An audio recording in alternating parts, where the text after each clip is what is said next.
Ainda estamos neste contexto de definir algumas características do tempo, para depois encontrar aqui 2 ou 3 caminhos para alguns desafios. O contexto... Porquê é que nós estamos a falar disso? É porque a sinodalidade, como dizíamos há pouco, não é a novidade, não está propriamente no tema, a novidade está como é que o tema se pode encarnar no contexto real, hoje, que é distinto do tempo diferente, de há 20, 30, 50 anos atrás. Já para não falar em séculos. O último aspecto que falámos foi um bocadinho das redes, dessas dimensões. Outro aspecto que podemos falar é que hoje não há um centro. O que é que eu quero dizer com isto? Ou seja, tudo tende a ser mais fragmentado. Pensemos na cidade de Coimbra há 30 anos, ou 40. A cidade de Coimbra estava, há 50 ou mais, estava toda à volta da torre da universidade. Todo o hospital universitário era lá, as faculdades, tudo acontecia ali.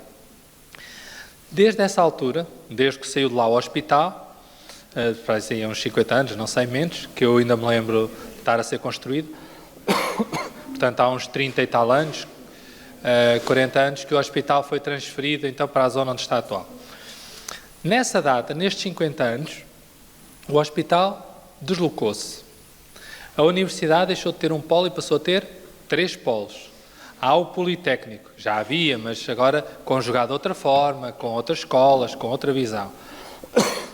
Então, a cidade começou a ter vários centros, até dizemos que há 2 centros comerciais. Por acaso é simpático, um é Alma, portanto uma cidade com Alma é bom, e o outro é Fórum, também é um lugar de discussão, é engraçado. Mas temos mais centros.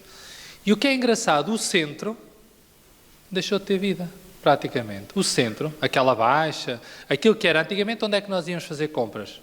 Eu vinha com os meus pais de Pombal, dessa cidade distante, que não era cidade, de uma aldeia onde eu moro, e vinhamos fazer compras ou ao centro de Leiria, que é o nosso distrito, ou ao centro de Coimbra. Hoje, se eu quero fazer compras, eu sei onde é que não vou. Ao centro. À baixa é que eu não vou fazer compras nenhumas. Não tenho lá quase nada para comprar daquilo que eram as minhas necessidades. Reparem, a igreja foi durante muito tempo o centro de uma aldeia, de uma comunidade. A aldeia, o contexto era feito à volta da igreja, do adro, de uma série de estruturas. Os centros estão a ficar periféricos.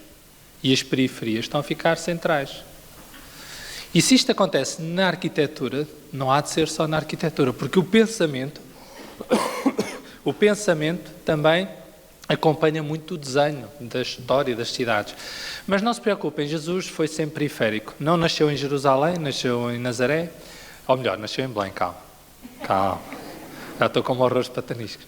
Então, nasceu em Belém, mas viveu em Nazaré, foi sempre nascendo na periferia, foi sempre habitando esse espaço. Deus habita os espaços todos.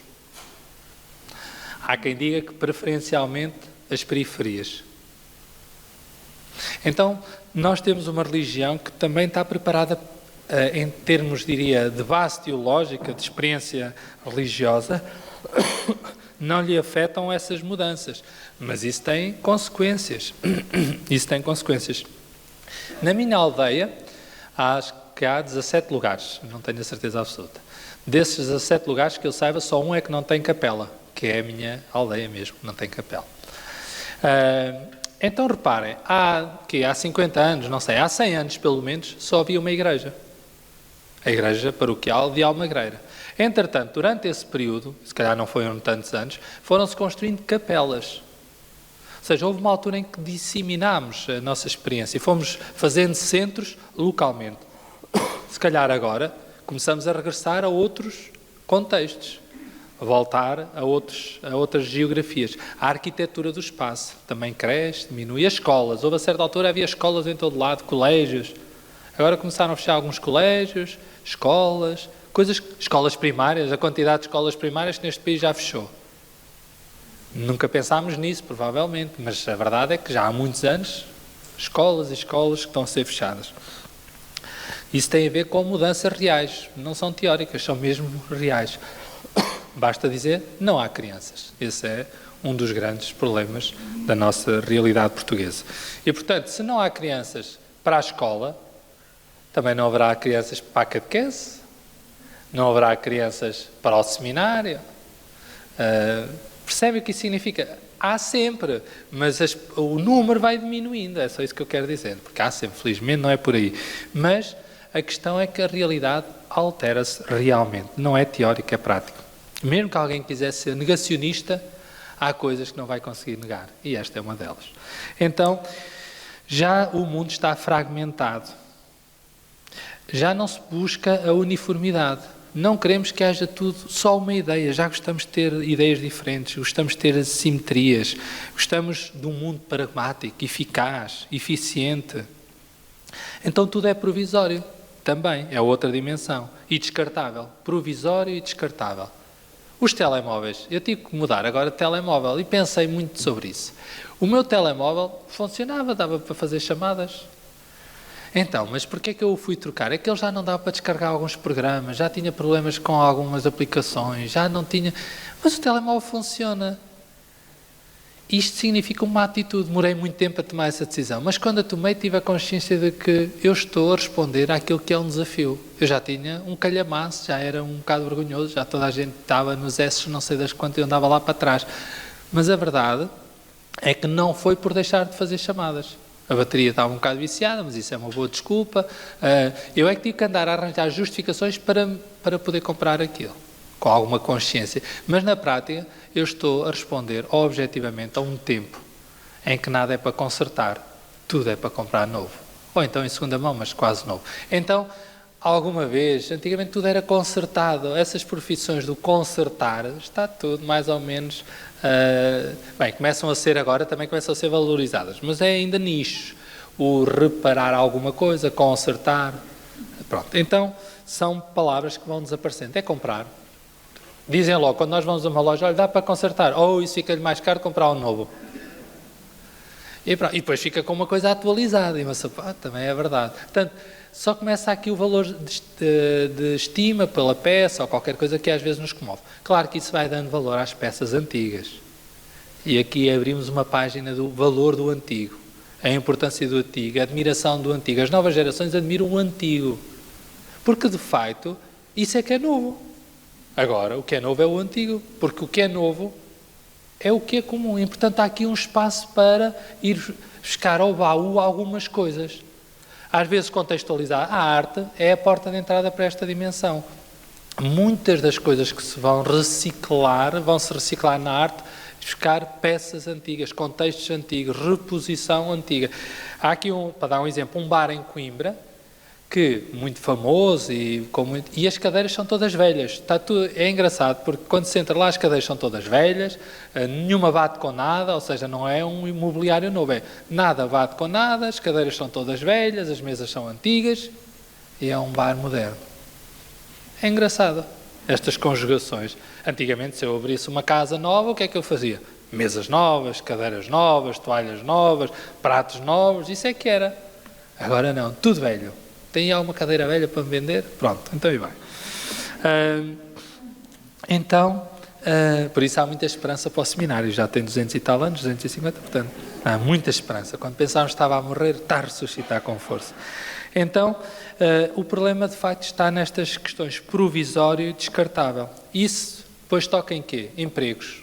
Os empregos são hoje provisórios. Até já nem é simpático uma pessoa dizer que está há 20 anos na mesma empresa, até, coitado, também deve ser fraquito, para estar lá há tanto tempo, coitado, nem tem vontade de escolher coisas novas. Então está casado há quantos anos? Há 25. Ui, coitado, 25 anos. Então, coisas novas. Pronto, não é capaz de mais, pronto. Tem o emprego de sempre, não é? Ou seja, estas coisas, a outra também dizia, isto foi real. Então, olha, hoje é o aniversário nosso, hoje fazemos 25 anos, é uma alegria, e a senhora era alemã que estava lá e disse, a sério, mas com o mesmo?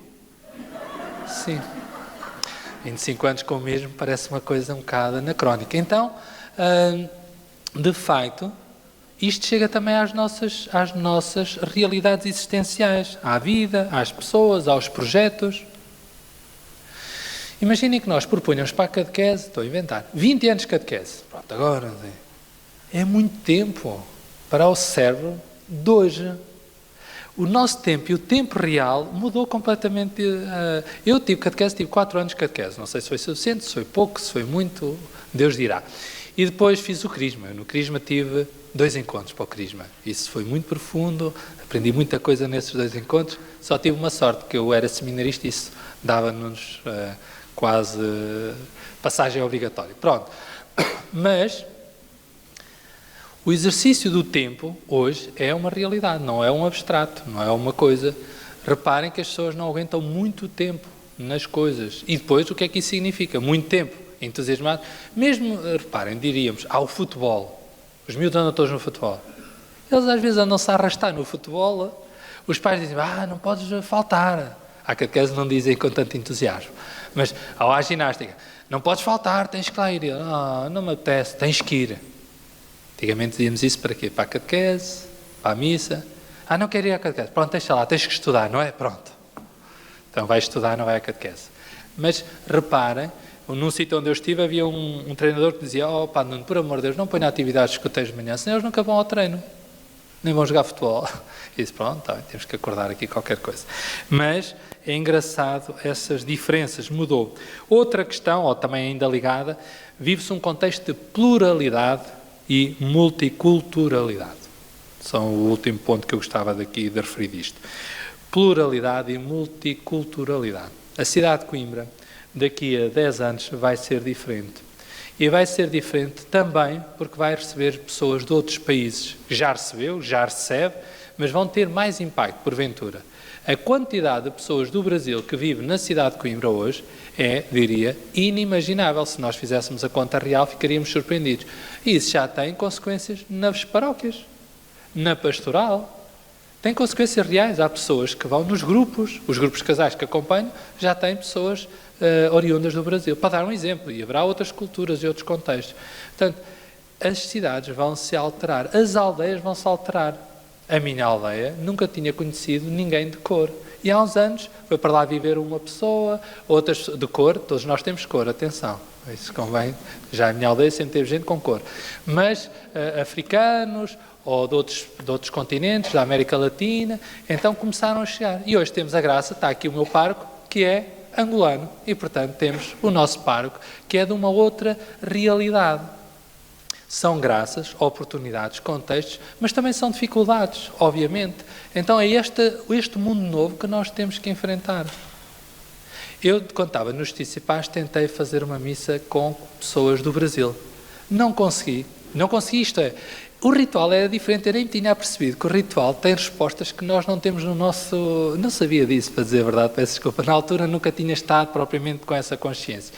Então pedi a alguns colegas brasileiros que se pudessem presidir essa Eucaristia. É de facto diferente. O tom de voz, nós temos um tom de voz diferente e uma alegria diferente. Eles acham, isto é uma seca, isto é umas missas muito paradas, imagino que alguns pensem assim, e de facto são muito diferentes. Há uma liturgia também diferente. Portanto, há desafios novos e são riquezas. A cidade de Coimbra, se fechasse sobre si mesmo, na minha opinião, iria morrer. E, portanto, a nossa sorte é que venham pessoas de outros países, na minha opinião. E a Europa vai precisar muito disso, não só para trabalhar, mas para nos enriquecer culturalmente.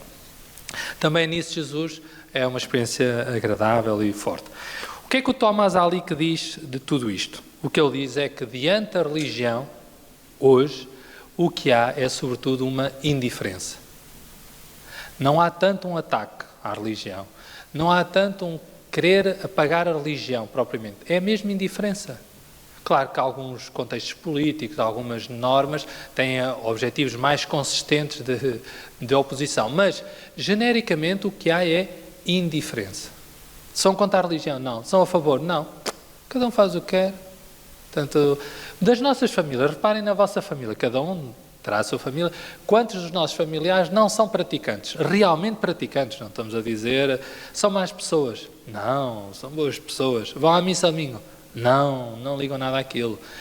Quando estamos todos juntos, está tudo bem. Eu, quando estou com a minha família, toda a gente reza, eu digo, vamos rezar antes de começar a comer. Alguém diz que não, toda a gente diz sim, vamos à casa deles. Oração não é propriamente, não faz parte do dia-a-dia. E, portanto, isto significa que há, sobretudo, um crescer de uma indiferença. Já havia, se calhar, no passado, mas é indiferente. Não há ataques, genericamente, cada um faz o que quer. É um bocadinho assim. E isso tem consequências, porque se houvesse ataque, ainda havia confronto, ainda havia aqui uma discussão. O pior que nos pode acontecer numa relação é sermos indiferentes. Significa que eu não tenho interesse nenhum pelo outro. E o outro já não desperta em mim nenhum interesse. Portanto, a indiferença eu diria que é o mais oposto do amor. Quando pergunto aos casais qual é o contrário mais forte do amor, na minha opinião, vale o que vale, é a indiferença. É quando o outro já não diz nada. Tanto faz esteja como não esteja. Se o outro ainda me chateia, ainda há qualquer coisa. Eu gosto do outro e aquilo irrita-me. Aquela atitude, aquela maneira dele fazer as coisas. A indiferença é o mais oposto do amor. Na minha, obviamente, opinião. O padre Adelino Ascenso, que muitos conhecem, da Sociedade da Boa Nova, acho eu que é Boa Nova, é um místico, ele andou pelo mundo todo, é de Leiria, da Diocese de Leiria. Não sei de onde é que ele é natural, mas é dessa diocese. E ele publicou um livro que tem alguma graça, os livros têm sempre alguma graça, e este é A Mística do Arado. A Mística do Arado. E ele, o que é que ele diz? Ele diz, também foi agora há pouco tempo que ele publicou, fala-nos da necessidade de um trabalho prévio à sementeira. Nós, durante muito tempo, pensámos em lançar a semente, evangelizar é lançar a semente, é ir para o terreno, é lançar a semente. Depois podíamos começar a questionar se a semente era boa, se calhar tínhamos que ver a qualidade da semente. Então, primeiro era quem lançava a semente, depois como é que se lança a semente, depois qual é a qualidade da semente, depois temos que escolher melhores sementes para enviar. E o que é que o Adelino Ascenso diz? O padre Adelino Ascenso diz: é preciso começar a pensar no terreno. E já não é tanto uma questão de semeador, nem tanto de semente, mas da terra que precisa de ser trabalhada. Por isso o arado. Vocês ainda sabem o que é orado. Mas se eu dissesse isto numa missa, já tinha que inventar outras palavras, ou tinha que explicar bem o que é um arado. Muitos nunca andaram em cima de um arado. Em cima de um arado, mesmo com os pés lá a fazer peso. Nem seus... Isso é agrado. Pois não. Mas o arado tem que se levar atrás, pronto. O padre... Muito bem, Paiva. Mas nós não conhecemos esses contextos. Também é preciso agradar a terra. Também ajuda. Então, o nosso contexto tem muita dessa dificuldade da terra preparada. Ele fala que as pessoas são como os terrenos em poesia. É uma expressão engraçada, os terrenos em poesia. Ele diz que muitas pessoas hoje são como os terrenos em poesia, por lavrar. Continua ele, então, lançamos as sementes sem atender minuciosamente ao estado do terreno. Urge que a vivemos a consciência de que o ponto de partida deverá radicar na necessidade de lavrarmos a terra antes de procedermos ao ato de semear. Pois não podemos descurar os terrenos que estão em poesia. E agora ele explica quem são os terrenos para ele, quem são estes terrenos em poesia. Ele diz: buscadores desesperados, ateus amargurados, crentes desiludidos, indiferentes resignados. Buscadores desesperados, ateus amargurados, crentes desiludidos ou indiferentes resignados. Já não passeamos descontraídamente pelos terrenos ou por terrenos de cristandade, mesmo que haja gente que parece ainda planar sobre tais quimeras ideais. Ou seja, mesmo que nós possamos juntar muita gente em alguma atividade, numa celebração, o terreno já não é de cristandade. Já não é esse o contexto. Mesmo que o número seja grande. Mas o cenário, o contexto já não é esse, o terreno não é esse. Então ele insiste muito na necessidade de preparar o terreno. O Tolentino, na introdução a esse livro, diz, Tolentino Mendonça, que é um risco ficarmos a operar conceitos, idealizações dentro de uma mística desencarnada, enclausurados na zona de conforto, numa religiosidade esculturada. O que é que a pandemia trouxe de novo para a nossa vida? É que para nós vivíamos num terreno, num paraíso terrestre, mais ou menos. A Europa, para dar um exemplo, Portugal, comparando com outros países, a guerra era longe, a fome, pelo menos muito de nós, era do passado ou era longe. A poluição, genericamente, também é mais ou menos longe. Temos alguma poluição, mas nada se compara a alguns contextos do mundo. As ditaduras, também é lá longe. A instabilidade já é mais perto. Mas para muitos de nós, tudo estava longe e, de repente, tudo ficou mais próximo. Então, é neste cenário que novas preocupações e novos temas ganham forças. E agora começamos a dar o salto do mundo para os desafios. Quais são as atitudes, novas atitudes hoje marcam as pessoas? Hoje, procura-se sobretudo autenticidade. As pessoas querem pessoas autênticas. Não querem, desculpem a expressão, vendedores da banha da cobra. Um senhor foi lá há muitos anos, quando eu era pequeno, vender meias para a minha aldeia.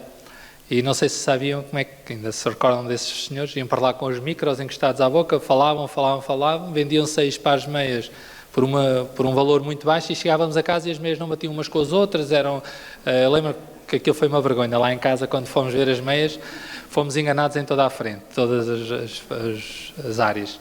Então, nós já não queremos ser enganados.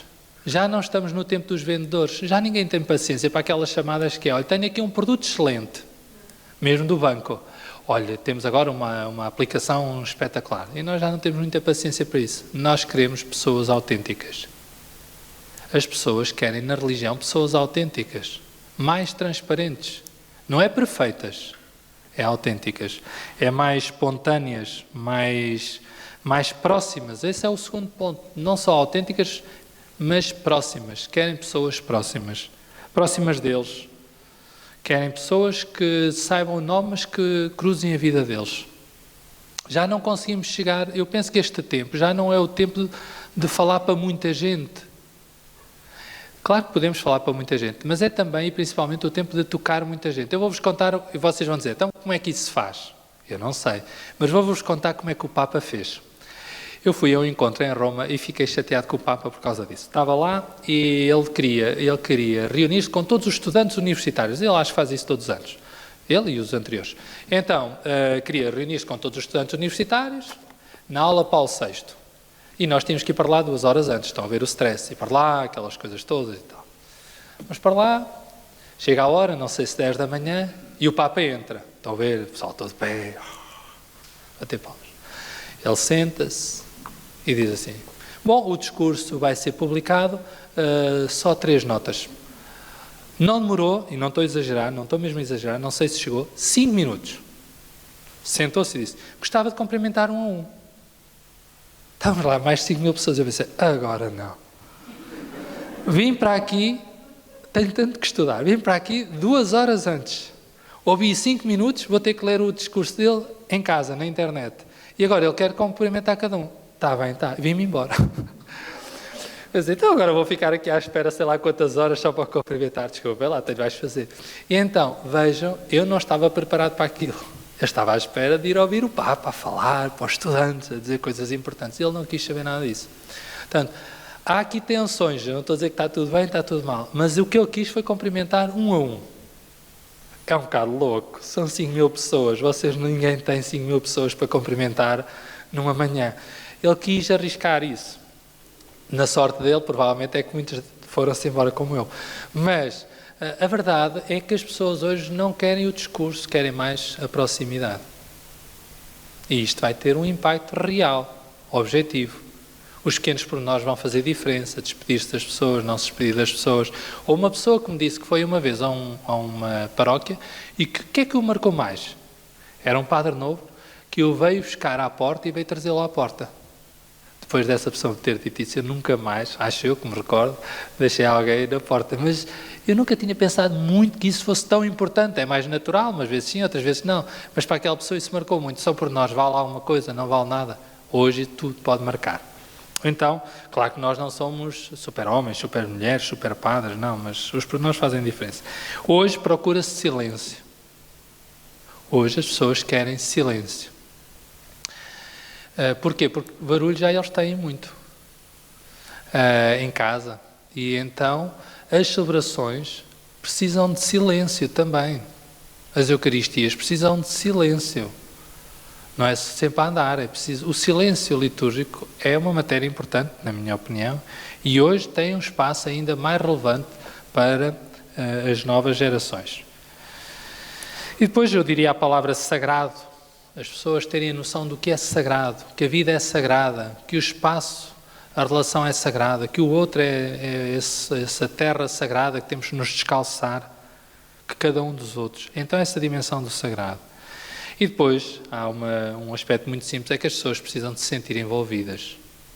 Participar. A sinodalidade tem a ver com a participação. As pessoas sentirem-se a participar, não a assistir, mas a participar. E vocês dizem, mas nós estamos aqui a assistir. Pois é, não é fácil participar, pôr as pessoas a participar. É mais fácil fazer conferências como eu estou aqui a fazer. Mas também não é fácil depois as pessoas envolverem-se nessa participação. Muitos cristãos sentem que não encontram lugar na comunidade onde vão ao domingo, por exemplo. Não se encontram nessa comunidade, não há lugar para eles. Eles sentem, não estou a dizer que têm razão, atenção. Não estou aqui a culpar ninguém. Mas há pessoas que sentem que não têm lugar naquela comunidade. Ou então que não são convocadas à participação. São sempre os mesmos que fazem tudo. Umas vezes porque não há outros, mas outras vezes porque os que lá estão não deixam que outros entrem. Eu lembro sempre quando era para os coros, diziam, nossa pá, tem que chamar gente nova para o coro. Só ia chamar 2 ou 3 jovens, nossa pá, eles são os irresponsáveis, pá, o que é que eles estão cá a fazer? E pronto, não é fácil. Portanto, eles são irresponsáveis, temos que os chamar, mas depois tem que ser à nossa maneira. Não, eu não tenho soluções, mas sei que não é fácil. O Padre Sérgio, então, diz que em muitos lugares e realidades eclesiais vive-se ainda hoje um contexto marcadamente clerical, isso nós sabemos, e isto não é só para os padres, onde os fiéis leigos são reduzidos a uma massa passiva como destinatários da ação pastoral, levado a cabo por ministros ordenados, ou então onde os fiéis leigos são apenas executores de toda a projeção e programação desenvolvida pelos pastores. Mas também há leigos que ocupam o espaço todo, também não deixam qualquer dia, nem o padre pode fazer alguma coisa. Portanto, já há padres que começam a ter medo quase de ir à paróquia, porque os leigos já controlam aquilo tudo. E, portanto, também é cómico nós começarmos a ter essa percepção. Ou os conselhos económicos já decidem tudo, uma pessoa chega lá e eles é que decidem, uma pessoa está lá, ó tio, espero que eles não me tirem a tensa mensal, senão isto vai de pantanas. Então, quase estamos a ter uma certa linha protestante, não é? Que eles têm que provar que são bons ministros para poder ficar lá naquela igreja. Pronto. Desafios concretos neste mundo e neste contexto. O Papa Francisco fala-nos de sinodalidade como forma, como estilo e como estrutura. São as 3 expressões que nos aparecem muitas vezes. Como forma, como estilo e como estrutura. E é engraçada esta percepção. Como forma e como estilo e como estrutura. Eu gosto muito da ideia do estilo. Ter esta visão, esta vivência encarnada. E também gosto de pensar que a expressão, nós já falámos muito do que é sinodalidade, se une odós é caminho, se une em conjunto, e nós normalmente falamos muito do conjunto. É importante. Temos que caminhar em conjunto. Temos que fazê-lo juntos. Isto é fundamental. Não só uns com os outros, mas com Deus. Mas eu também gosto de sublinhar e reforçar a ideia do caminhar. Temos que caminhar, não basta estarmos juntos. Não é? Temos que caminhar juntos, são as 2 palavras importantes, juntos e caminhar. Porque depois, se só estamos juntos, também não avançamos nada. Mas também não podemos avançar sozinhos. Portanto, isto não é fácil. E o caminho, quando nós fazemos um caminho, há muitos avanços e recuos, há cansaços, há desgaste. Quem já foi a Fátima a pé, para dar um exemplo, imaginem esse caminho. A esperança, depois o cansaço, depois a irritação, depois a alegria. Não é fácil. O caminho não é fácil. Mesmo quando uma pessoa tem muita energia, não é fácil. E às vezes quando nos falta as forças, mais difícil é. Mas é preferível chegar a Fátima com alguém ao lado do que chegar sozinho. E, portanto, o caminharmos em conjunto tem essa grandeza, essa fragilidade, por um lado, porque também é mais difícil, temos que atender o ritmo dos outros, um fica cansado, é mais trabalhoso ir com alguém. Ou aquele ditado que nós citamos muitas vezes, africano, que diz, se queres chegar depressa, vai sozinho, se queres chegar longe, faz-te acompanhar. Se queres chegar depressa, vai sozinho, é mais rápido. mas se queres chegar longe, faz-te acompanhar. E se nós quisermos chegar longe, temos que nos fazer acompanhar uns dos outros e todos de Deus, porque somos cristãos. Então, o desafio é verdadeiramente encontrar-nos neste caminho de sinodalidade. E não há sempre uma tensão, o virtual, o presencial. O virtual, ontem foi bem dito, o virtual é um instrumento para o presencial. Mas não nos iludamos, porque o presencial muitas vezes não tem presença nenhuma. Nós às vezes estamos juntos uns com os outros, sem estarmos presentes, sem estarmos juntos, sem estarmos verdadeiramente lá. E portanto não basta estarmos presentes. Agora, claro, quem tem que ter reuniões em virtual, Zoom ou outra coisa qualquer, sabe que não tem nada a ver. É um recurso, não é um ideal, acho eu. Pelo menos é claro para mim. Agora, se eu tenho que ir ao Porto para dar uma conferência de 15 minutos, como me aconteceu há um mês, para ir lá 15 minutos, gastar gasóleo, portagens, cansar, para falar 15 minutos, se calhar posso fazer isso por Zoom. Se calhar sim. É a mesma coisa? Não. Mas faz sentido andar tantos quilómetros, andar para trás e para a frente, para estar 15 minutos num espaço? Sim e não. São tensões, são dificuldades. Mas pronto, esse é um ponto. Bom, o último desafio, e é com esse que eu quero terminar, aqui, esta parte, que não vai ser fácil, tem a ver com a escuta. Com a escuta. A sinodalidade começa na escuta. Já ouvimos falar disso muito. A sinodalidade começa na escuta. E eu acho que este é um segredo e um problema. É claramente um segredo e um problema. A escuta é um segredo e um problema.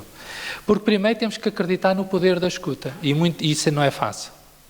Eu acho que não é fácil nós acreditarmos que a escuta é já um processo. É já um poder, é já uma integração. E é um poder para quem é escutado e é um poder para quem escuta.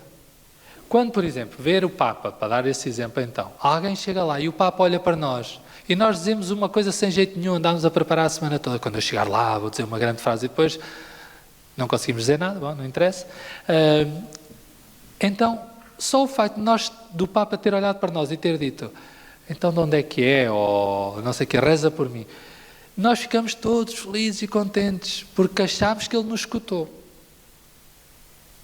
Ele não vai mudar nada, não é por eu dizer uma coisa que ele vai mudar, até podia mudar. Já agora, não sei se sabem, o único símbolo mariano que existe na Praça de São Pedro, contaram, eu vendo ao preço que comprei, que foi uma pessoa numa desses diálogos de praça que disse, falta aqui um símbolo mariano. Foi dito a João Paulo II. E ele encontrou um lugar para colocar esse símbolo mariano. Portanto, há palavras que fazem diferença. Mas, genericamente, o ser escutado já é muito importante. Então, esse é um problema e uma dificuldade. Por exemplo, em vez de falarmos com os jovens, em vez de falarmos para os jovens ou falar dos jovens, escutá-los. Eu fiz essa experiência que nunca tinha feito a partir da Cristo Vive, há uns 5 anos, não sei quando é que foi publicada já, e fui falar com uma sobrinha e afilhada. E fui ouvir coisas que eu nunca tinha imaginado. E fui fazer isso porque o Papa, a certa altura, numa entrevista em concreto, nesse contexto, dizia mais importante do que falar para os jovens e dos jovens é falar com eles. Eu fui perguntar a uma jovem de 15 anos o que é que ela pensava da vida. Eu ouvi coisas que eu não tinha pensado. Não serve, não é para isso que me vai explicar o mundo todo, mas há coisas que eu nunca tinha pensado. Eu já dei esse exemplo. Qual é a parte da missa que tu menos gostas? Antes da pandemia. O abraço da paz. Eu nunca tinha pensado nisso. Para uma jovem de 15 anos, que a parte que menos gostava da missa era o abraço da paz. Então, se já não gostava do abraço da paz antes da pandemia, sabe o que é que essa pessoa me disse? Mais tarde, este tempo é espetacular. Não temos que andar com as pessoas, aquela confusão. E depois, quando não vamos à missa, toda a gente nos quer beijar e somos novos. Nunca viram lá ninguém novo. Então, logo, 2 beijos, não sei o quê. Fogo é uma sorte agora. Está tudo com máscara, aquilo é só assim e tal. Eu nunca tinha pensado nisso. Para mim, isso era uma coisa má. E para eles isso é uma coisa boa. Pronto, o mundo é mesmo estranho, diria, para mim. Então, mas esta escuta não é apenas uns dos outros, nem é apenas da nossa consciência.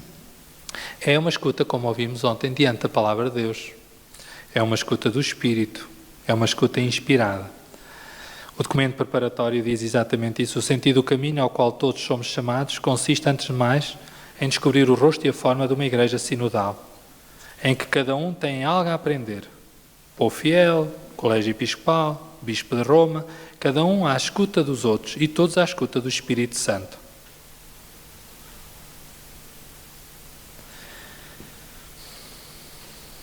Diz o Papa na Evangelii Gaudium: precisamos de nos exercitar na arte da escuta, que é mais do que ouvir.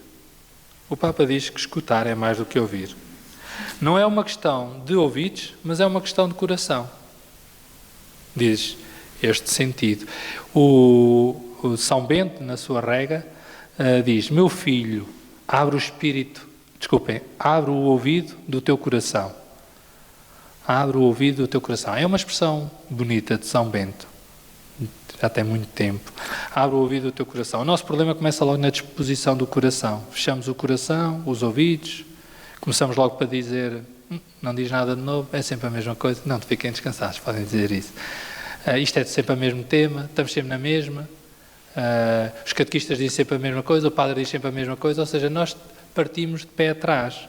Já não estamos a ouvir, já estamos na retranca, diríamos. Ou então, não sei se já vos aconteceu, a mim já me aconteceu, quando alguém começa a falar, eu estou à espera dos erros. É mau sinal. Ou seja, a minha disposição não é ouvir, é pensar: onde é que ele se vai enganar? E aconteceu uma coisa em Roma que eu tive que contrariar, que não tinha a percepção. Eu tinha a percepção que alguns colegas meus, dependendo de algumas geografias, seriam mais ou menos inteligentes. Vejam que isso é grave. Então, pensar, um português deve ser ali médio. Quando falavam alemão, eu pensava: não, estes sabem muito. Se ele respondesse mal, eu dizia: olha, não disse nada de jeito. Mas se fosse de outra geografia, eu dizia: esta pessoa disse uma coisa espetacular. Eu admiro-me como é que o nosso cérebro tem este preconceito todo. Cá dentro há muito preconceito. E o nosso cérebro tem que ser desconstruído permanentemente. Nós não ouvimos claramente, nós já estamos cá dentro.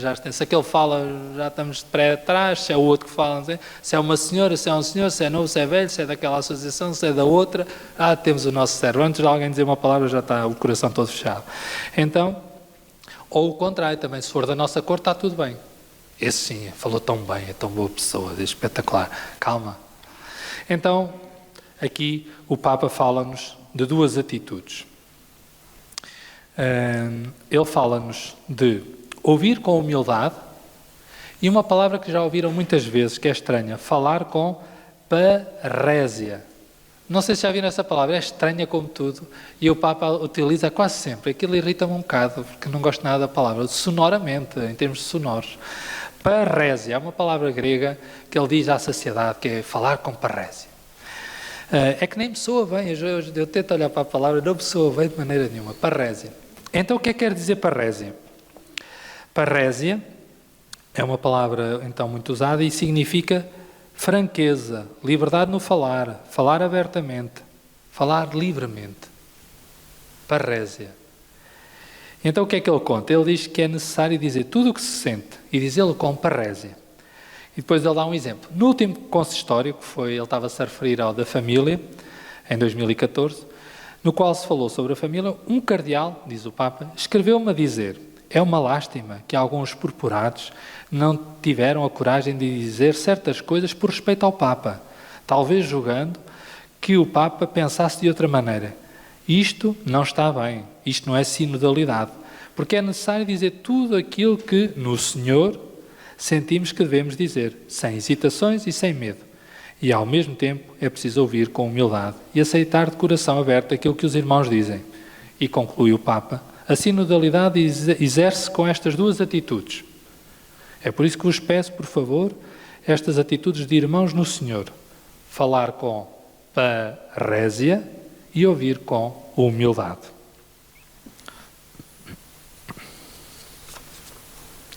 E termina aqui aquele que era o primeiro tema. E vocês dizem: ainda há outro tema?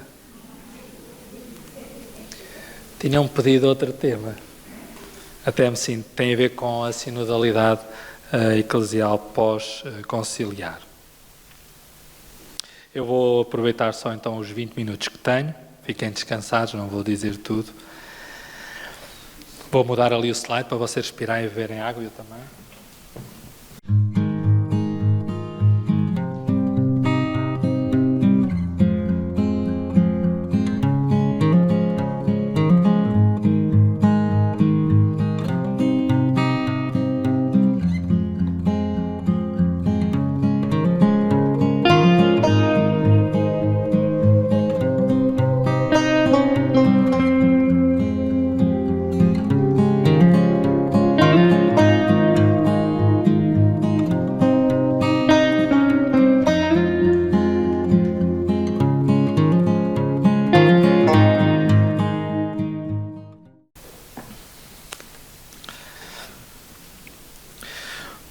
tema agora é um bocadinho diferente, a sinodalidade na reflexão eclesiológica, pós-conciliar.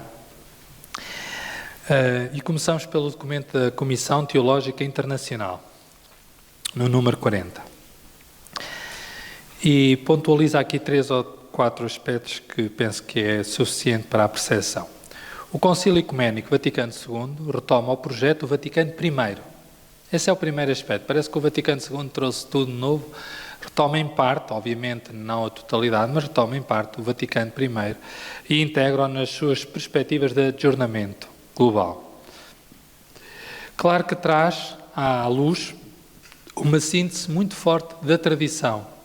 O Vaticano II é muito enriquecido pela experiência da tradição e das fontes da Bíblia, um conjunto de aspectos que estavam a ser já desenvolvidos durante o século XX e que depois são assumidos neste momento. Portanto, às vezes parece que o Vaticano II é assim uma maldição ou uma coisa que caiu do céu. Diria totalmente desacordo. O Vaticano II é uma experiência amadurecida naquele tempo, naquele contexto, naquela circunstância. Hoje seria diferente, mesmo que fossem as mesmas pessoas, passa a expressão, os mesmos objetivos, a reflexão seria muito diferente porque ele respondeu àquele tempo. E a Constituição dogmática Lumen Gentium ilustra a visão da natureza e da missão da Igreja como comunhão, em que são delineados os pressupostos teológicos para uma pertinente e retoma da sinodalidade. A concepção mistérica e sacramental da Igreja, Lumen Gentium, a sua natureza de povo de Deus, que peregrina na história, em direção à Pátria Celeste, onde todos os membros, em virtude do Espírito, são agraciados com a mesma dignidade, filhos de Deus. Pois nós vemos tudo isto refletido quer no direito canónico, quer no Catecismo da Igreja Católica, a doutrina da sacramentalidade, a dimensão colegial do episcopado e comunhão hierárquica com o Bispo de Roma. Há todo um conjunto de aspectos que são claramente fontes, formas de descrever e de retomar essa dimensão sinodal da Igreja. Depois, mais tarde, é que se vai falar, a partir de um Sínodo dos Bispos, de uma eclesiologia de comunhão, mas a base está toda no Vaticano II e, se quisermos, está toda no início da Igreja, porque é da tradição que parte e desse tempo de Jesus com os discípulos que parte. Depois há um conjunto de aspectos que vai formulando e valorizando o papel de cada diocese, onde se pede já para se constituir um conselho pastoral, onde há um conjunto de reflexões nesse sentido. E também convidando a promover a instituição das conferências episcopais, com os seus dinamismos próprios. Qual é o primeiro grande dinamismo que nós temos presente na Igreja que decorre deste percurso? É o próprio Sínodo dos Bispos. O Sínodo dos Bispos é o primeiro, não sei se instrumento, não sei como é que lhe hei de chamar, mas que foi instituído, inclusive, ainda antes de concluir o Vaticano II. Portanto, a 15 de setembro de 1965, surgiu um modo próprio, a Apostólica Solicitudo, do Papa Paulo VI, com o objetivo de perpetuar na Igreja o espírito de colegialidade episcopal, que se viveu e experimentou ao longo da Assembleia Conciliar. Então, há uma estrutura, o Sínodo dos Bispos. O problema é que não basta haver estruturas, porque muitas vezes deixam de cumprir a missão, passam a ser mais um peso que uma ação colegial ou sinodal. O próprio Sínodo sentiu a necessidade de se repensar. Não sei se têm a noção, eu durante muito tempo não percebi muito bem a importância do Sínodo dos Bispos, eu pelo menos falo por mim. Eles escolhiam um tema, lá discutiam aquilo e depois de vez em quando saía um documento. Era mais ou menos assim que eu pensava. E uma outra vez fui confrontado com a possibilidade de responder a um inquérito. Já lá mais para trás, não é? Agora nos últimos anos. Eu pensei, então, mas eu vou responder a um inquérito para depois eles lá refletirem em Roma. Eles não levem a ler nada disto. E, portanto, para mim, o Sínodo dos Bispos era uma experiência profundamente distante e até em parte desconhecida. Só nos últimos tempos é que começámos a perceber essa proximidade. E é engraçado que haja um sínodo sobre a sinodalidade. É uma coisa inesperada. O sínodo normalmente é sobre temas. Este é sobre um estilo, uma atitude sobre a sinodalidade. É uma redundância deliberada. propositada, pensada, é a necessidade de rever o estilo. Ou seja, se calhar nós não precisamos fazer outras coisas nas comunidades, temos é que rever o estilo de algumas coisas que já fazemos.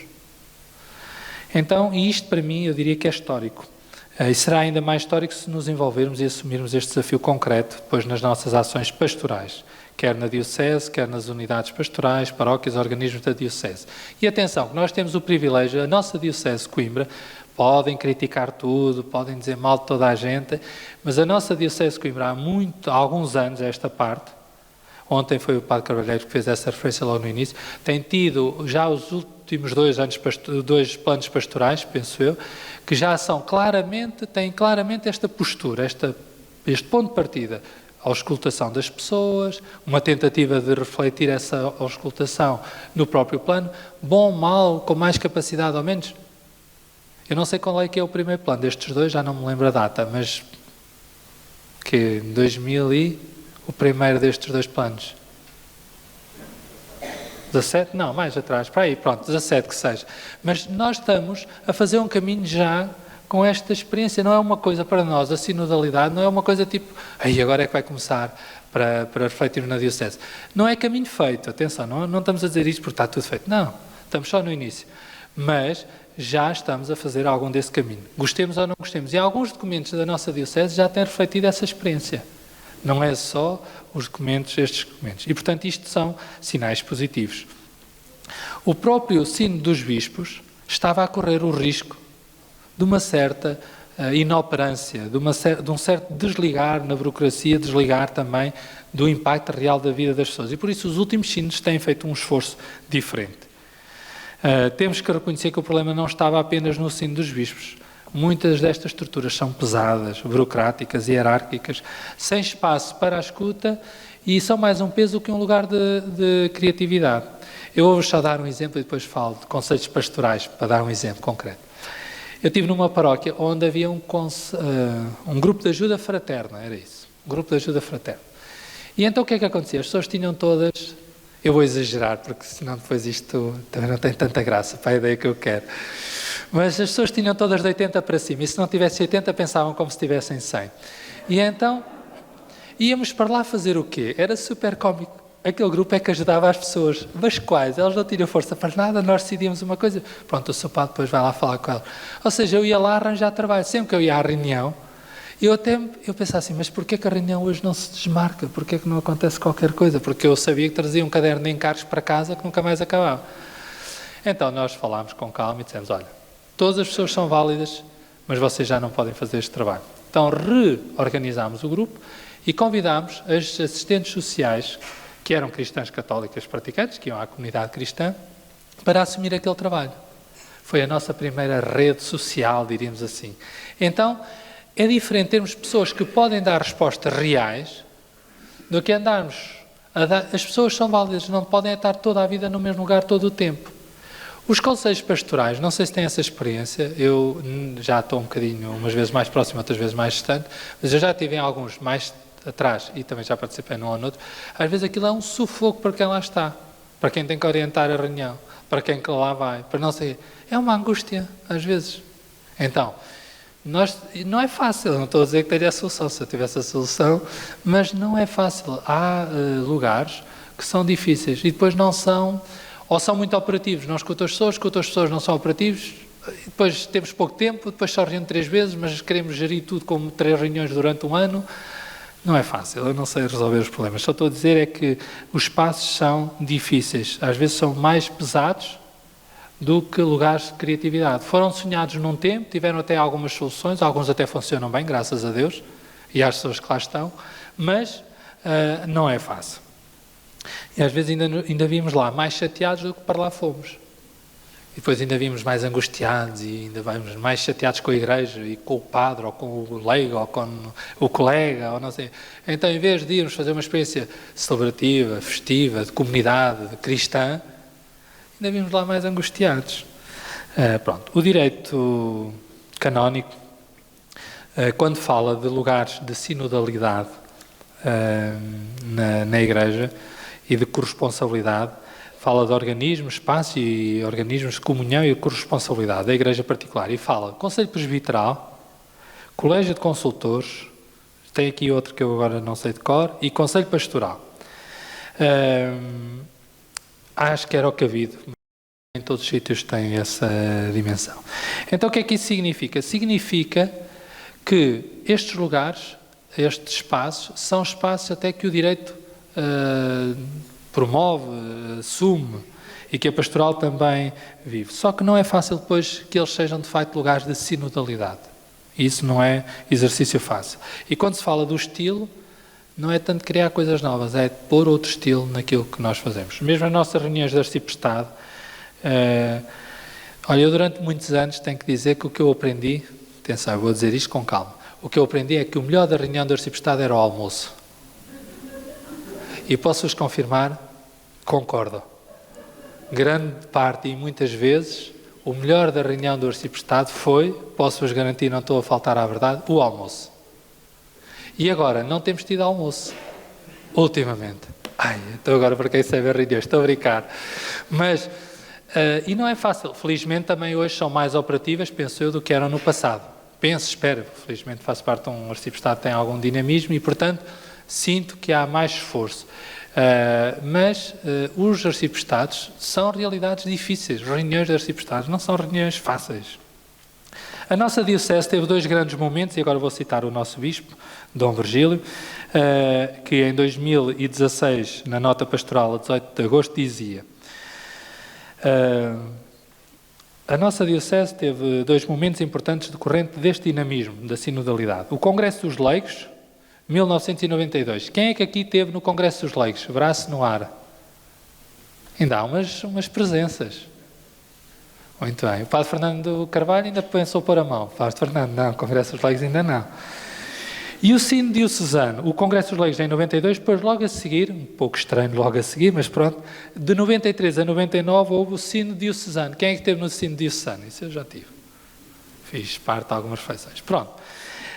Dois momentos de graça, e agora estou a citar o Dom Virgílio, eles marcaram gerações de cristãos, ávidos de acolher as perspectivas emanadas do Concílio Vaticano II e disponíveis para serem pedras vivas, que pertencem de pleno direito à Igreja. Acolhem o dom de recuperar o lugar que, pela graça de Deus, lhes é dado nela e oferecem o seu trabalho em ordem à sua renovação. Há 50 anos que estamos, desde o Concílio Vaticano II, a refletir mais em concreto alguns destes dinamismos. Já ocorreram 14 Assembleias Gerais Ordinárias do Sínodo dos Bispos, consolidaram-se as experiências e atividades das conferências episcopais, foram celebradas Assembleias Sinodais, foram constituídos conselhos, houve experiências locais. Mas, voltamos ao início, a existência destas estruturas e organismos não são por si mesmo garantia de comunhão, sinodalidade e corresponsabilidade. É preciso rever alguns métodos de trabalho, os convites que se fazem, o envolvimento das pessoas, os objetivos de cada reunião, a operacionalização. Então vou terminar com 7 desafios concretos da sinodalidade. Eu diria desafios, problemas, dificuldades. Vão ser muito banais, não se preocupem, vão ser coisas muito práticas. Para mim, o primeiro desafio e dificuldade na concretização da sinodalidade é poucas pessoas disponíveis. Não sei se isto vale alguma coisa a dizer assim. Há dificuldade em fazer convites a outras pessoas, bater à porta de outros. Há dificuldades, pode ser da nossa parte, pode ser dos próprios. Para dizerem um sim, temos que bater a muitas portas e ouvir não. E isso não é fácil também, precisa de tempo. E depois, às vezes, acabamos por cair nos mesmos, é verdade. E algumas pessoas também gostam de ficar lá no lugar durante algum tempo. Eu penso sobretudo em lugares mais desertificados. Eu fui pároco de uma terra que tinha 300 pessoas. Era muito difícil fazer qualquer coisa lá. Não é porque quando há muito seja mais fácil, mas há diferença. Fazer às vezes em comunidades pequenas é mais difícil do que fazer em comunidades grandes. Há mais recursos humanos, pelo menos, há mais pessoas, porventura. Então, às vezes, as pessoas disponíveis é um problema real. Porque senão eles estão sempre no mesmo. Eu vou ao Conselho Económico, tenho lá. Depois vou ao Conselho Pastoral, tenho lá. Depois vou ao Conselho Presbiteral. Não, aí não está, só está o padre. Então, encontramos, as mesmas pessoas encontram-se em tudo. E isto não é fácil. Não é só com a igreja que isto acontece. As associações, hoje o mundo associativo, as escolas, as pessoas se oferecem. Não é fácil. Bom, segunda dificuldade, demasiada ocupação das famílias. As famílias estão verdadeiramente ocupadas. O ritmo de vida é muito grande, há um grande esforço na gestão, casa, trabalhos, filhos, problemas.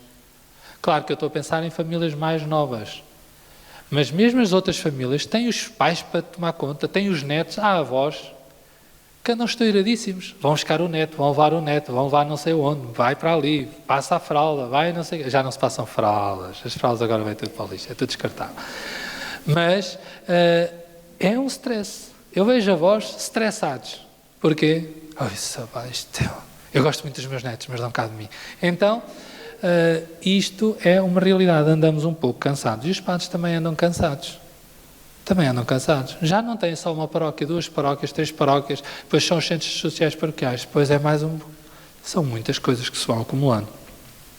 Então o ritmo mudou muito nos últimos 20 anos, volta a esta métrica. Ser padre há 20 anos, ou pertencer a uma comunidade cristã há 20 anos, é diferente de pertencer a uma comunidade cristã hoje. É mesmo diferente. Posso não fazer nada, posso ficar em casa fechado, podemos estar todos em casa fechados. É possível, mas a sinodalidade, esse é um problema. Terceira dificuldade, uma boa programação das nossas reuniões e encontros. Às vezes, nós não sabemos o que é que estamos lá a fazer. Nem percebemos nem o início, nem o fim, nem os objetivos, nem o que é que lá fomos fazer, nem porque é que lá estamos. Então, desde o acolhimento, a escuta das pessoas, há um movimento que conheci em Roma que começava às reuniões a fazer esta pergunta: como é que foi a tua semana? Isto pode parecer exagerado, mas imaginem que nós vamos para uma reunião do Conselho Económico, para dar um exemplo, e uma pessoa tem um familiar doente no hospital e eu, padre, não sei. Então começa a reunião a falar da esperança, da alegria, e ele tem um familiar dele, a mulher, ou um filho, ou um neto, a morrer no hospital. É diferente. A partir da reunião devia ter outro tom, devia começar de outra maneira. A oração inicial devia ser diferente. Vamos dar graças, Senhor, pelas alegrias da nossa vida. É diferente dizer, então como é que estamos? Olha, eu esta semana estou muito triste. Porquê? Eu tenho o meu filho no hospital, ou tenho o meu neto, e está nos cuidados intensivos. Se calhar a oração inicial a seguir a esta palavra vai ser: Senhor, damos-te graças pelo dom da vida, mas pedimos particularmente pelo Roberto ou pela Antonieta, que está no hospital, e queremos que o Senhor seja a sua ajuda. Isto faz toda a diferença de uma reunião. E nós estamos a lestes disto. Nós trazemos a nossa métrica, muitas vezes, não estou a dizer sempre, graças a Deus. Mas então, isto faz a diferença. Alguém que está deprimido, alguém que está cansado, alguém que foi despedido nesse dia, no dia anterior, enfim. Então, o conteúdo da reunião, ainda estamos no 3. A oração, o tempo de encontro. Nós precisamos de criar gosto de estarmos juntos. Ter prazer em estarmos juntos. Irmos para uma reunião e termos prazer daquela reunião. De estarmos juntos, não é? Às vezes os temas são chatos. Mas não devem ser longas as reuniões, não devem ser repetitivas, desnecessárias. Há reuniões que são duplicações. Houve um tempo nesta diocese que nós íamos a 3 ou 4 fóruns e o tema era sempre igual. Tumba. Também cansa. E alguns depois têm que estar em todas. Depois não é fácil, porque alguns também que rodam, há pessoas novas. Mas o próprio tema da sinodalidade pode cansar por isso. Então é preciso também um certo carisma e estar centrado nas pessoas. É mais importante estarmos centrados nas pessoas para caminharmos juntos do que só nos objetivos. Agora, os objetivos têm que estar presentes. Nós temos que saber o que é que queremos daquela reunião. E não devemos estar lá uma infinidade de tempo.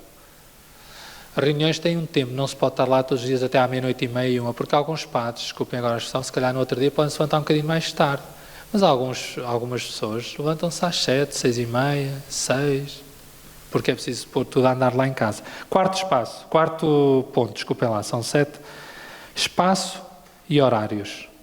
Os pormenores fazem diferença. A disposição da sala, a temperatura da sala, a luz que há no espaço, o horário em que se começa, quando se acaba. Então, nós temos que atender que o espaço faz diferença, o modo como as salas estão dispostas. conforme o que é que nós pretendemos. Mas se queremos partilha, temos de ter um modo de disposição.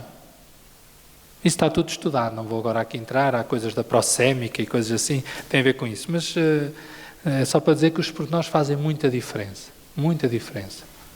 Uma sala com luz, uma sala fechada. Quinto aspecto. Estes quase 2 anos trouxe muitas mudanças nas dinâmicas da reunião, sobretudo o afastamento, o isolamento, o ficar em casa, o ser por Zoom. Mas o que nós temos que valorizar é a presença. Hoje, nós precisamos valorizar a presença e a proximidade. Porque as pessoas estão cansadas de estarem longe umas das outras. Precisamos de fazer exercícios de presença e de proximidade. E volto a dizer, não basta que as pessoas lá estejam, mas têm que lá estar. Não podem estar no Zoom. Se nós conseguirmos fazer algo de presença, o resto é sempre instrumental. Nós fazemos uma reunião intermédia porque não podemos estar, ok, para não perder o ritmo, mas o objetivo é estarmos presencialmente. E depois darmos graças por essa presença. Não é desvalorizar essa presença. 6. Há estruturas que precisam de pessoas dedicadas. Eu não sei se a tempo inteiro, mas pelo menos com mais tempo. E aqui eu peço desculpa, mas eu acho que a Igreja tem perdido muita energia porque não quer alocar pessoas à missão, concretamente. Imagina o que é hoje convocar uma reunião, fazer uma ata, presenças em várias coisas, organizar iniciativas. E nós poderíamos, obviamente, pensar em pessoas pagas. Claro que podemos, há paróquias que podem, não são muitas, mas algumas podem, para o cartório. É possível. Mas não precisamos estar a pensar em pessoas pagas, não fiquem preocupados com isso. Muito do trabalho de uma paróquia hoje precisa de gente dedicada a tempo inteiro. A tempo inteiro. Muito tempo, não sei, pelo menos unidades pastorais, não estou a dizer há paróquias e paróquias.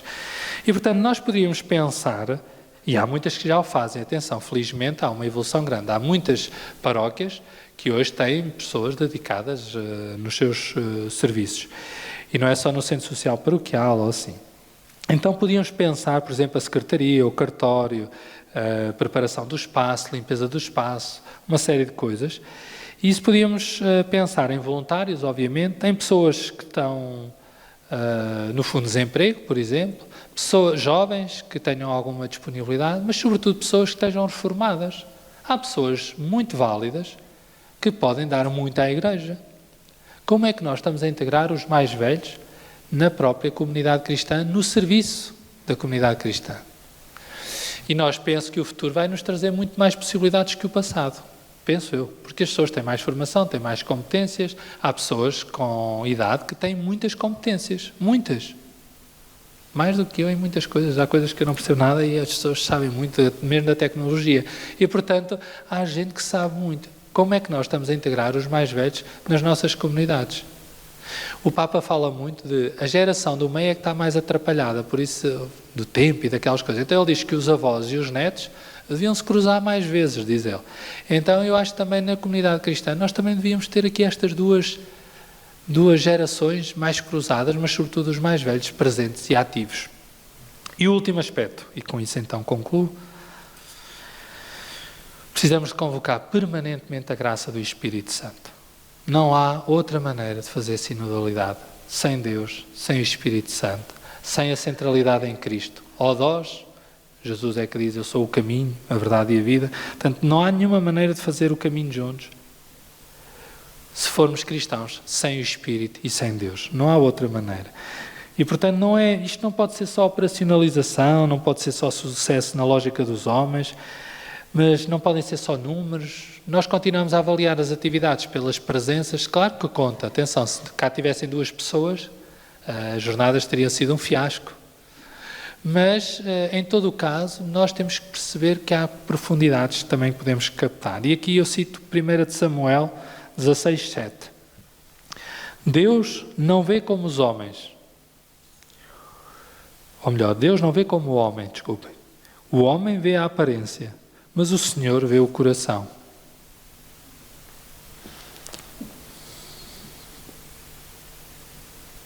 E vou saltar e termino com uma frase do padre Adelino Ascenso, que gostava então de aplicar não só a cada um, mas também à Igreja. Ele aplica a cada um.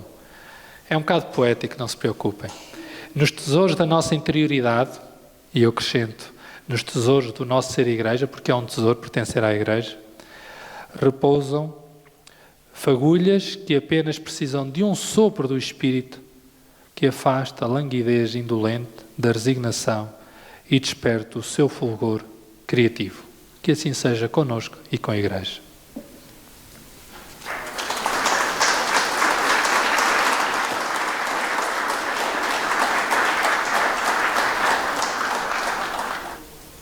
Então temos ainda uns minutos antes do almoço e fazendo alguma ressonância, alguma questão relativamente à exposição que foi feita, temos aqui o nosso microfone que pode descer como ontem. Precisa do microfone, Padre Idalino? É melhor, eu vou levar. Eu queria... Agradeço as palavras e a apresentação, mas gostaria que reagisse um bocadinho a esta percepção que eu, e provavelmente muita gente tem, de que estamos no momento mais revolucionário das propostas sobre a Igreja. E por razões que são apresentadas. Em primeiro lugar, por deslocações que se vão fazer. É uma desmontagem do clericalismo na Igreja. A experiência sinodal será uma desmontagem do clericalismo na Igreja, porque desloca o centro da percepção de quem é, digamos, quem é que tem a gestão da ciência. Não é o clero, mas é o Espírito. E o Espírito está presente no povo de Deus como conjunto. E que o sentido da fé está presente no conjunto do povo. Por outro lado, há a percepção de que estamos diante de uma transformação decisiva também na própria organização, porque não basta, o Papa fala no caminhar juntos, de ouvir, de escutar, mas a Comissão Teológica avança uma outra coisa, não é só isso, é também decidir em conjunto. E esta decisão em conjunto é uma alteração das nossas regras. Todos os conselhos são consultivos. Em que medida é que eles não deverão passar a ser também deliberativos? É uma questão.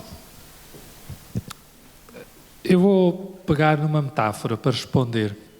Imaginemos uma família. Imaginemos uma família. A família que funciona minimamente. Uma família deve escutar todos os intervenientes.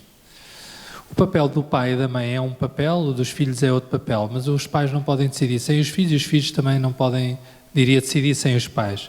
O problema que eu vejo nessas afirmações, ou melhor, a esperança que eu vejo nessas afirmações é que hoje os filhos contem, que não sejam silenciados. Essa é a esperança, porque os filhos têm uma palavra e podem mudar um pai, podem ajudar um pai a crescer.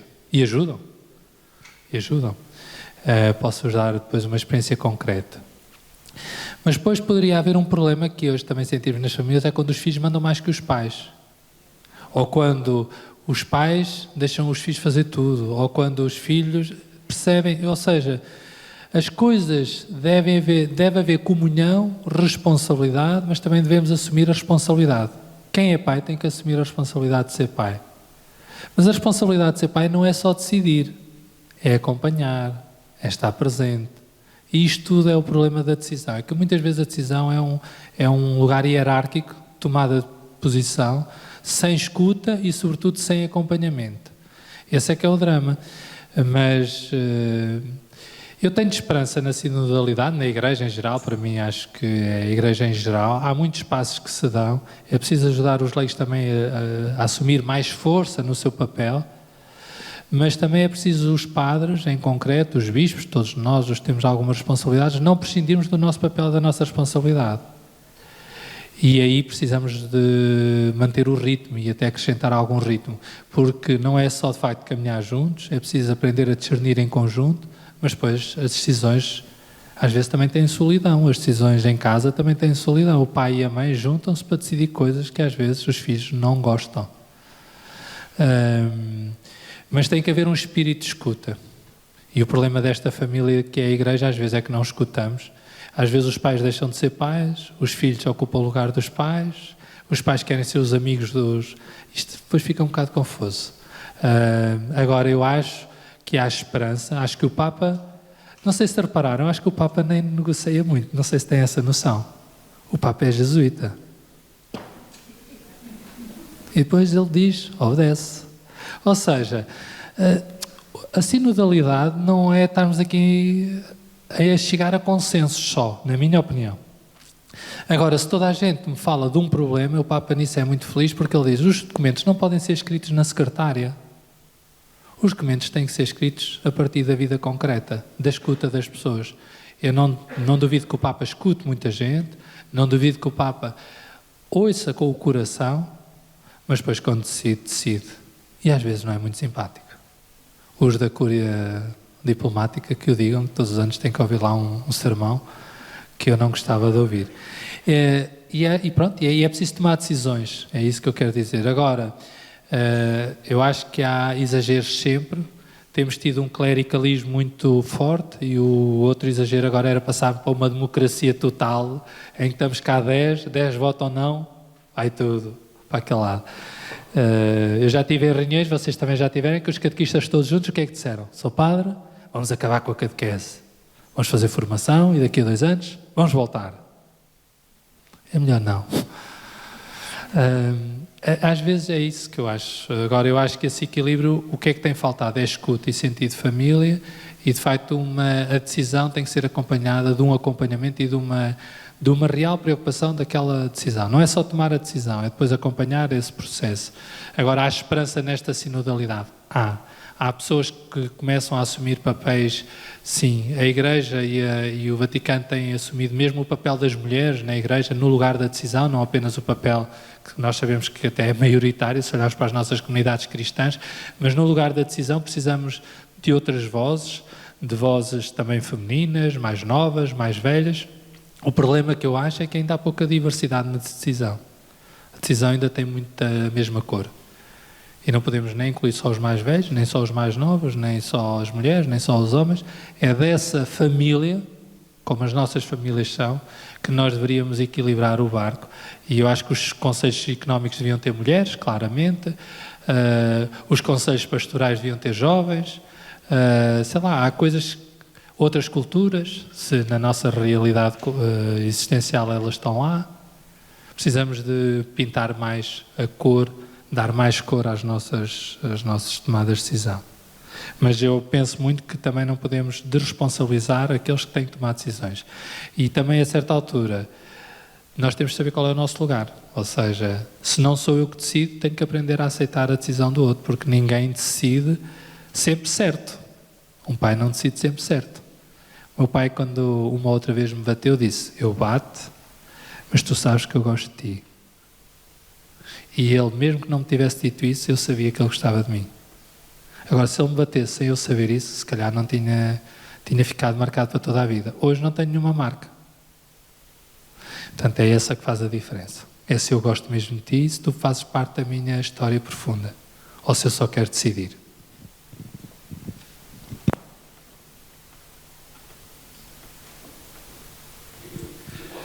Para garantir esta diversidade, às vezes definem-se cotas. Também gostaríamos de ter aqui uma pergunta de um leigo. Padre Armando, pode falar na mesma, está bem? Mas também algum leigo que faça uma pergunta. Eu ligo o microfone, porque estou aqui meio toda a gente ouve. Mas eu diria assim, de facto, a questão é a simplicidade e existe uma grande ponderação. E então temos de estar nos conta do realismo da situação. A situação é que, em grande parte, desde o clero e os leigos, precisamos todos de uma grande ponderação, porque afinal, no dia a dia, caminhar juntos, verificamos como isso tem uma tremenda dificuldade. Grande parte das pessoas que vêm à comunidade vêm pedir coisas. para pedir coisas e continuamos, de facto, estão, de facto, na periferia, ou melhor, estão por fora, quer dizer, não chegam a entrar na essência do que se está a querer viver ou a querer solicitar. Pedir coisas e não um estilo de vida. E por isso caminhar juntos é um estilo de vida. E realmente, na experiência das nossas comunidades no dia-a-dia, isso está-se bastante difícil, não apenas para os padres, mas também para os reis. Não sei se me diz muito por isso. Eu só posso iluminar 2 ou 3 aspectos, concordando, que é também o que é que nós pedimos às pessoas que nos pedem. Nunca, se calhar, perguntámos o que é que podia dar. Se calhar, há pessoas que nos podiam dar alguma coisa. Imaginem que um pai nos vem pedir o batismo para o seu filho ou uma mãe. E não tem nenhuma ligação à comunidade, nós nem os conhecemos. Mas imaginem que o homem ou a pessoa até tem jeito para uma coisa que nos faz falta na comunidade. E se eu dissesse, então e o senhor faz o quê na vida? Eu sou, imaginem, cantoneiro. Muito bem, nós precisamos mudar ali aquele adro da igreja, não sei o quê. Quer dispor do seu tempo? Quero, gostava muito. Nós também temos que ser criativos, ou seja, aproveitar aqueles que nos pedem, porque dias virão em que ninguém nos pede nada, e nessa altura vamos estar todos em paz, mas sozinhos. Agradecer que ainda há gente que nos vem bater à porta. Vejam o processo de evangelização, que é o contrário, nós é que temos de ir ao caminho, mas ainda há gente que nos vem bater à porta e não ver isso. Atenção, é fácil falar e depois no meio do trabalho nem sempre é fácil, porque às vezes é exigente. Mas em que medida é que nós podemos? Esta pessoa podia dar que contributo à comunidade. E que desafio? Se calhar alguns não vão poder dar nada, outros podem dar alguma coisa. É ver, nunca se sabe quando há alguma daquelas pessoas que ali está, porque é que elas iam oferecer alguma coisa? Elas não têm nenhuma relação com a igreja, não sabem como é que isto funciona, algumas pessoas nunca viram o padre, chegam lá, nem sabem quem é o padre, chegam lá, então, olha, queria falar com o seu padre. A mim já me aconteceu, estar lá, e eles, queria falar com o seu padre, e eu disse, vou ver se ele está. Porque as pessoas não conhecem e estão lá na comunidade há não sei quanto tempo. Portanto, qual é a relação? Eu também, quando vou a algum serviço, eu não sei como é que funciona. Chego lá e digo, olha, eu queria uma consulta. Onde é que é? E as pessoas dizem, não sabe, não conhece. Há muitas coisas que nós também não sabemos dos outros. E também não temos o que é que nós damos aos outros. Na política, por exemplo, na junta de freguesia, o que é que eu vou fazer a outras casas? Muitas vezes só vou pedir o que é que os padres fazem quando telefonam. Para pedir, normalmente, não é? Olha, precisava de uma pessoa para não sei o que. Senhor padre, é raro uma pessoa, mas é assim, a gente funciona pela necessidade. Genericamente é assim. Agora, como é que nós podemos trabalhar a necessidade? Como é que nós podemos trabalhar esse pedido que nos fazem? Não sei se há caminhos, mas eu só estou por essa hipótese. Só estou por essa hipótese. Porque senão depois as pessoas também pensam assim, então pá, também só me liga para pedir coisas. Olha, este pá não me interessa para nada. É também preciso pensar nisso.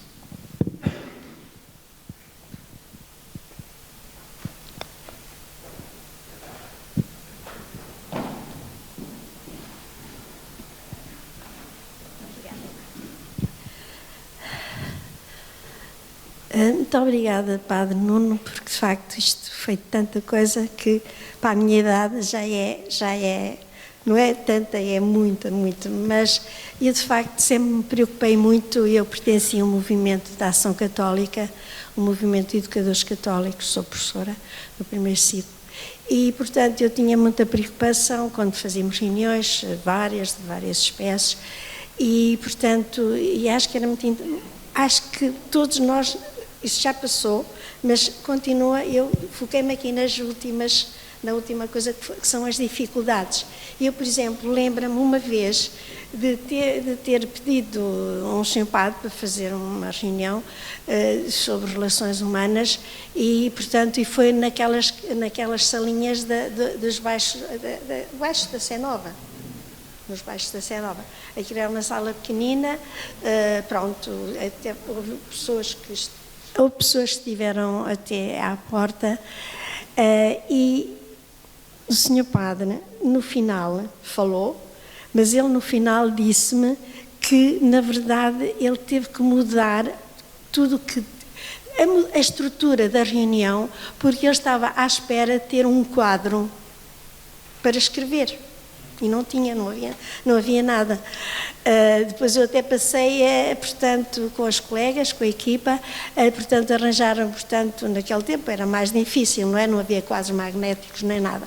Portanto, passámos a comprar aquele papel cenário grande, portanto, a grafar, e depois comprámos um cavalete e, portanto, com marcador, porque, de facto, surgiu esse facto, peço desculpa, este problemazito. E também, não sei se hoje em dia, não, eu faço parte de algumas atividades da minha paróquia, eu não sei se ainda hoje se faz 5 minutos antes ou 10, portanto, como é que a reunião correu ou não correu. Porque acho que é muito importante, eu não sei se isso se faz.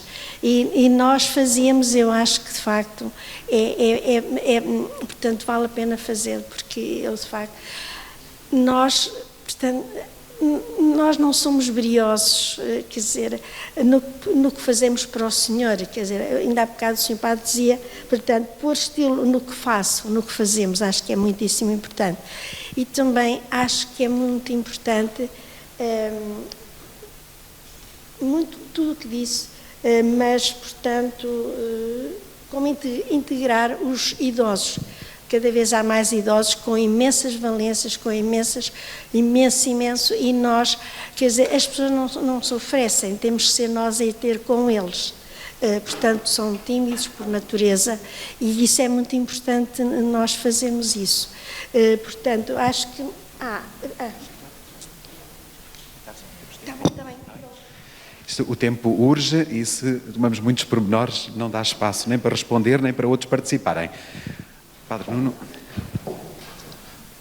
Muito bem, então vamos à última resposta.